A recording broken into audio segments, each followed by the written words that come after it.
Commander Zara Chen pressed her palm against the cold bulkhead of the Defiant, feeling the ship's gentle vibration through her fingertips. At barely 30 meters long, her vessel was little more than a scout craft, a mosquito compared to the 1,000-kilometer dreadnoughts of the hegemony fleet that now filled the void around Earth. "Status report," she whispered into her comm. Though stealth protocols made vocal communication unnecessary, old habits from her days commanding destroyers died hard. 247 hegemony vessels confirmed, Lieutenant Torres replied from the cramped sensor station behind her. Flagship Dominion's Crown is holding position at the fleet center. They're maintaining standard formation, overlapping shields, rotating patrol patterns. Through the Defiant's tiny viewport, Chen could see the alien armada spread across space like a constellation of death. Each ship bristled with weapons that could crack continents. The smallest among them dwarfed humanity's largest battleships. For 6 months, the hegemony had demanded Earth's surrender, offering slavery as the alternative to extinction. Earth's defense fleet had lasted exactly 14 minutes against their scouts. "Ma'am," Torres continued, his voice tight with barely controlled fear. "Long-range scanners show 3 more fleets incoming. They'll reach Earth in 18 hours. Chen nodded grimly. The hegemony didn't take chances. When they conquered a world, they brought overwhelming force. Humanity had witnessed it before. Entire civilizations reduced to ash and memory in the span of a day. But humanity had something the hegemony's victims didn't: stubborn, irrational defiance. "Begin the approach," Chen ordered, settling into her command chair. "Take us to the flagship." The Defiant was humanity's newest innovation, a product of desperate ingenuity. While other species built bigger ships with thicker armor and more powerful weapons, humans had gone the opposite direction. The Defiant was tiny, almost entirely composed of experimental human technology that the hegemony couldn't detect. Its hull used metamaterials that bent sensor waves around it. Its drive system produced no emissions larger than cosmic background radiation. To the hegemony's instruments, the Defiant didn't exist. "Approaching the flagship's perimeter," Torres reported. No reaction from their sensors. Chen watched through the tactical display as they slipped between the massive vessels like a submarine navigating between sleeping whales. The Defiant's size, humanity's greatest disadvantage, had become their ultimate weapon. The Dominion's Crown loomed ahead, its crystalline hull stretching beyond the horizon of Chen's vision. Cities could fit in its weapon bays. Its shield generators alone consumed more power than Earth's entire electrical grid.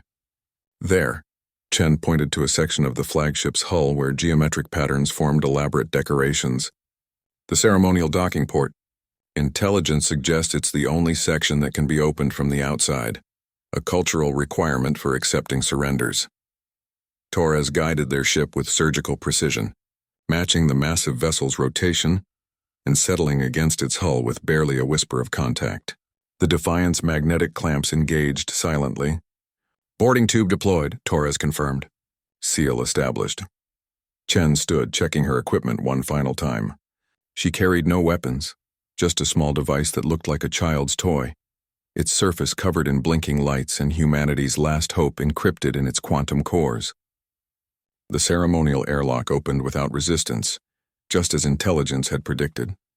Chen stepped into a corridor designed for beings 3 times her height, its walls covered in flowing script that told the story of 1,000 conquered worlds. She moved quickly through the flagship's arteries, following memorized schematics. The hegemony crew, tall, elegant beings with 4 arms and silver skin, paid no attention to the tiny human in their midst. Their arrogance made them blind to threats they couldn't conceive of. The flagship's central command chamber was a cathedral of alien technology, with the fleet commander standing at its heart. Admiral Kethavar was ancient even by hegemony standards, his silver skin marked with the campaigns of 50 worlds. Chen approached to within 10 meters before activating her device. "Admiral," she said, her voice echoing in the vast chamber. Kethavar turned, his 4 eyes widening in what might have been surprise or amusement. "A human pest. How did you board my vessel?" "We're resourceful," Chen replied, holding up the device. "I have a message from Earth. Your world will surrender or we will reduce it to atoms. There is no message that can change this." Chen smiled grimly. "Actually, there is." She pressed the activation stud. The device emitted no visible effect, no dramatic discharge of energy. It simply transmitted a carefully crafted sequence of quantum-encrypted data directly into the flagship's communication array. Kethavar laughed, a sound like crystal chimes. You think your primitive technology can affect our systems? We are beyond your... His words died as every screen in the command center flickered.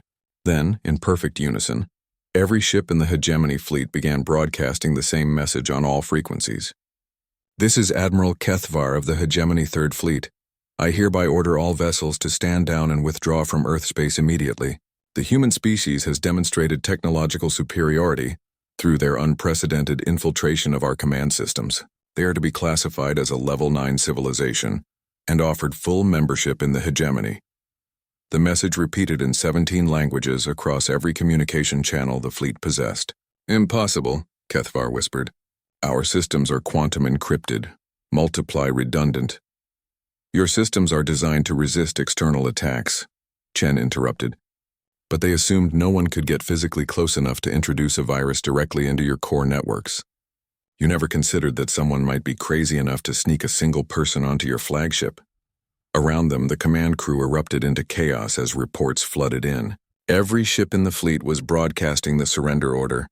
Worse, their computer systems were beginning to cascade into failure as the human virus spread through their networks like wildfire. Your fleet can't fight if their computers think you've ordered them to surrender, Chen continued. And by the time your technicians figure out how to stop it, Earth's orbital defense platforms will be online. We bought ourselves 6 months to prepare, Admiral. We used it well. Kethavar stared at her, his alien features unreadable. This is unprecedented. Welcome to humanity, Chen replied. We don't know when to quit. 18 hours later, as the approaching hegemony fleets received garbled distress calls and contradictory orders, Earth's new defensive grid powered up for the first time. The planet that had seemed helpless now bristled with weapons copied from captured alien technology and improved by human engineering. But it was the Defiant, humanity's smallest ship, that had bought them the time to build their defenses. One tiny vessel, one stubborn commander, and one impossible plan had turned the galaxy's most powerful armada into chaos. In the records of the hegemony, that night would be remembered as the moment they learned why humans were different from every other species they'd encountered. Not stronger, not more advanced, but absolutely irrationally unwilling to accept defeat. And sometimes in a universe full of giants, that was enough.